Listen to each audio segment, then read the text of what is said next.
नमस्कार, आपण पाहतात नमस्ते फलटण यूट्यूब चॅनल आणि मी राजकुमार गोपने। तब्बल 50,000 रुपयांची लाच स्वीकारल्या प्रकरणी नगर परिषदेच्या कर निर्धारण अधिकाऱ्याला रंगेहात पकडल्याचा प्रकार घडलेला आहे। जत नगर परिषदेमध्ये कार्यरत असलेले प्रवीण रंगाराव बाबर यांनी तब्बल 75,000 रुपयाची लाच मागितली होती। त्यामधली 50,000 रुपये रोख लाच स्वीकारताना त्यांना सांगली येथील अँटी करप्शन पथकातील अधिकाऱ्यांनी रंगेहात पकडले आणि गजाआड केलेले आहे।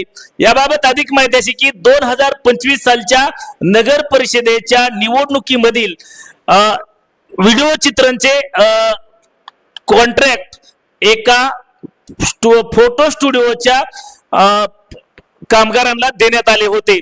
यामधील बिल देण्याच्या कारणावरून त्यांनी तब्बल 75,000 रुपयांची लाच मागितली होती। मात्र 50,000 रुपये तडजोडीनंतर देण्याचे ठरल्यानंतर त्यांना स्टुडिओमध्ये ही रक्कम नेण्यासाठी बोलवण्यात आलं होतं आणि ही 50,000 रुपयाची रक्कम देतानाच प्रवीण रंगराव बाबर यांना रंगेहात पकडल्याचा प्रकार घडलेला आहे।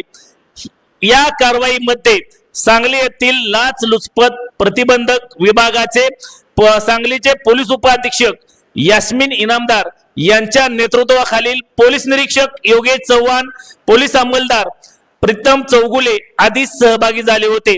या बाबतचा अधिक तपास हे पोलीस निरीक्षक योगेश चव्हाण हे करीत आहेत। आजच्या व्हिडिओ इथेच थांबण्यापूर्वी आपण जर आमच्या नमस्ते फलटण यूट्यूब चॅनल वरती प्रथम असाल तर आमचे नमस्ते फलटण यूट्यूब चॅनल आपण सबस्क्राइब करा, बेल आयकॉन दाबा जेणेकरून आमचे नवनवीन व्हिडिओ लवकरात लवकर थेट तुमच्यापर्यंत पोहोचतील। व्हिडिओ आवडल्यास लाईक आणि शेअर करा। आजच्या व्हिडिओ मध्ये इथेच थांबूया, पुन्हा भेटूया नवीन व्हिडिओ मध्ये। तोपर्यंत धन्यवाद।